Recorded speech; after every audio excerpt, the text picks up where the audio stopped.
दुर्योधन की पत्नी कौन थी, उसके बारे में बहुत कम मालूम है। वह अपूर्व सुंदरी थी, बुद्धिमान थी। कृष्ण उसके आराध्य थे। कृष्ण के बेटे से उसने अपनी बेटी की शादी की थी। मित्रों, वीडियो पर अंत तक बने रहे और कहानी को गौर से सुनिएगा और चैनल को सब्सक्राइब कर लीजिएगा। तो चलिए कहानी को शुरू करते हैं। महाभारत के मुख्य पात्र दुर्योधन के बारे में बहुत लिखा और कहा गया है, लेकिन क्या थी जिसे वह बहुत प्यार करते थे।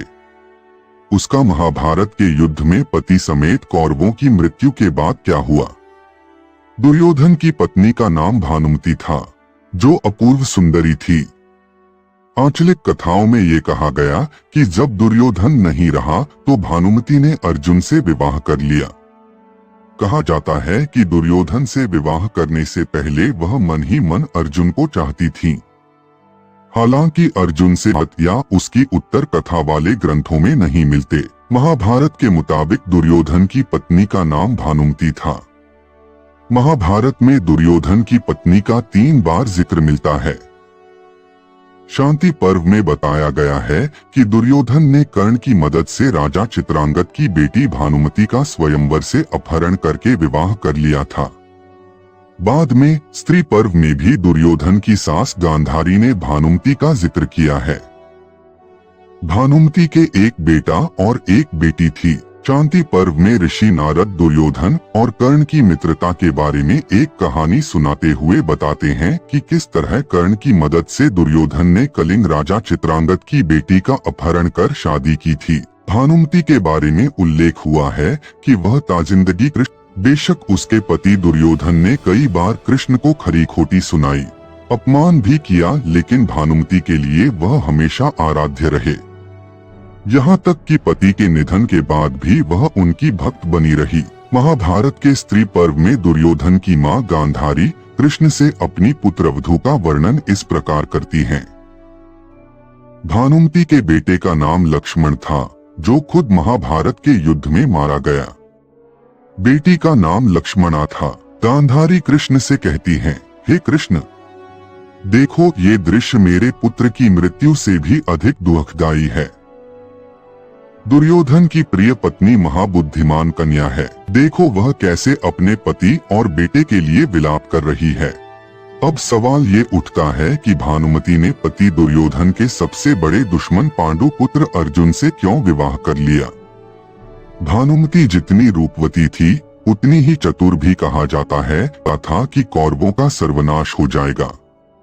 अपने कुंबे को बचाने के लिए उसने ही भगवान श्री कृष्ण के पुत्र सांब को अपनी पुत्री लक्ष्मणा को भगाकर ले जाने की युक्ति सुझाई। एक अन्य कथा के अनुसार सांब जब लक्ष्मणा का अपहरण कर फरार हो गया तो भानुमति ने दुर्योधन को अपने अपहरण की याद दिलाई और सांब से लक्ष्मणा के विवाह में अहम भूमिका निभाई। भानुमति ने अपने कुंबे को बचाने के लिए हर वो असंगत कार्य किया, हर उस चीज को जोड़ा जिसका जुड़ना संभव नहीं था।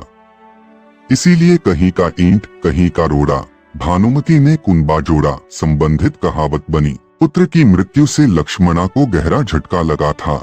महाभारत के युद्ध में अभिमन्यु के हाथों दुर्योधन के पुत्र की मृत्यु हुई थी।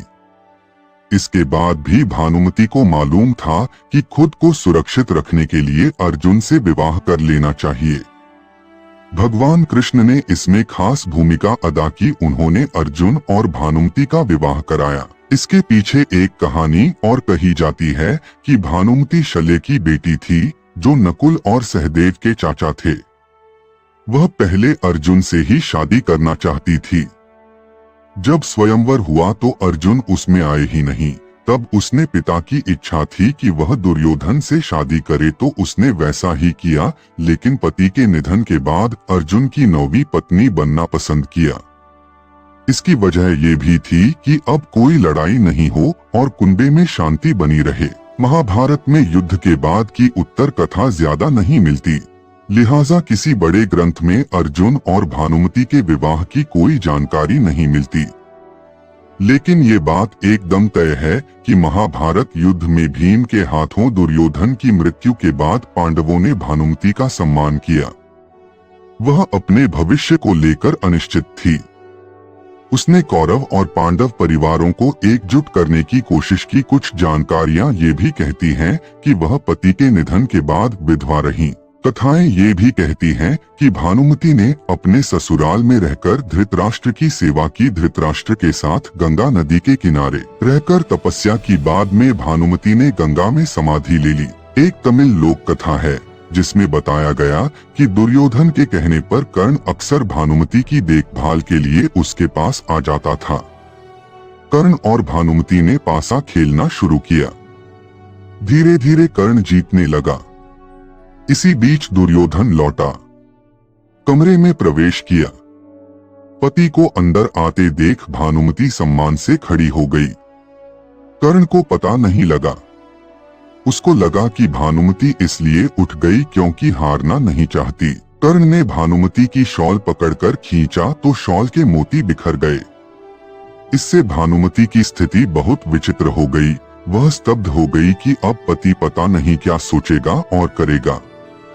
तब दुर्योधन ने समझदारी का परिचय देते हुए दोनों को अप्रिय स्थिति से बचा लिया। उसने पत्नी से कहा, क्या मुझे सिर्फ मोतियों को इकट्ठा करना चाहिए या क्या आप चाहेंगी कि मैं उन्हें भी पिरोऊं? दरअसल दुर्योधन को अपनी पत्नी पर बहुत विश्वास था। शिवाजी सावंत के उपन्यास मृत्युंजय में, जो कर्ण के जीवन पर आधारित है, उसमें लिखा है कि भानुमति की एक दासी थी जिसका नाम सुप्रिया था, जो उसके बहुत करीब थी। जब दुर्योधन और कर्ण ने भानुमति का अपहरण किया तो सुप्रिया भी साथ चली आई। जब भानुमति ने दुर्योधन को अपना जीवन साथी स्वीकार कर लिया तो सुप्रिया ने कर्ण को पति चुना।